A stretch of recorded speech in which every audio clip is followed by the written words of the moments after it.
Hi viewers, welcome to Friday poster. So Friday weekend వచ్చింది, సినిమాలు వచ్చేస్తాయి. సో ఇవాళ నేను చూసిన సినిమా మ్యాడ్ స్క్వేర్.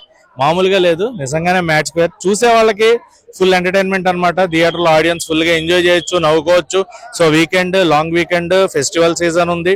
మరి ఖచ్చితంగా అందరూ ఫ్యామిలీతో వచ్చి చక్కగా నవ్వుకునే సినిమా అవుతుంది మ్యాడ్ స్క్వేర్. వల్గర్ కామెడీ కాదు, మంచి కామెడీ, ఎనర్జెటిక్ కామెడీ ఉంది, హెల్తీ కామెడీ ఉంది. సో అందరూ వచ్చి చూడొచ్చు.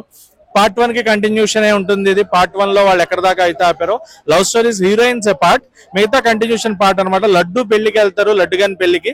సో పెళ్లి జరిగిందా, లడ్డు గడిది ఏమైంది, ఒకళ్ళు పెళ్లి ఆపుదా ఉంటారు, ఒకళ్ళు నేను నీకున్నా అంటారు. సో లడ్డు పెళ్లి ఏం జరిగింది, వాళ్ళు పెళ్లి ఆగిపోతే గోవాకి వెళ్ళిన తర్వాత గోవాలో ఏం జరిగింది, ఫైనల్ గా మళ్ళీ లడ్డుకి పెళ్లి చేశారా లేదా ఏంటి అనేది తెలుసుకోవాలి అనుకుంటే సినిమా అయితే చూడాల్సిందే. అండ్ ఎవరి క్యారెక్టర్ వాళ్ళు కంప్లీట్ గా, సంతోష్ సంగీత్ శోభన్ గానీ, నార్నే నితిన్ గారు గానీ, రామ్ నితిన్ గానీ, అండ్ విష్ణు వాయ్ గానీ, ఎవరికి వాళ్ళు కంప్లీట్ గా, అండ్ మురళీధర్ గారి క్యారెక్టర్, సునీల్ గారి క్యారెక్టర్, శుభలేఖ సుధాకర్ గారి క్యారెక్టర్, వీళ్ళు స్పెషల్ గా మాట్లాడుకోవాలన్నమాట.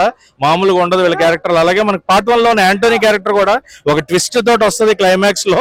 నిజంగా అది ఫన్ అనమాట. అండ్ పోకిరి మాదిరి ట్విస్ట్, ఇంత మాదిరి ట్విస్ట్ అన్నట్టుగా పోకిరి మాదిరి ట్విస్ట్ లాగా ఒకటి క్లైమాక్స్ లో వస్తుంది మనకి నార్నే నితిన్ గారి నుంచి. అదొకటి బాగా అనిపిస్తుంది. అండ్ సాంగ్స్ అంత ఇంపాక్ట్ క్రియేట్ చేయలేదు.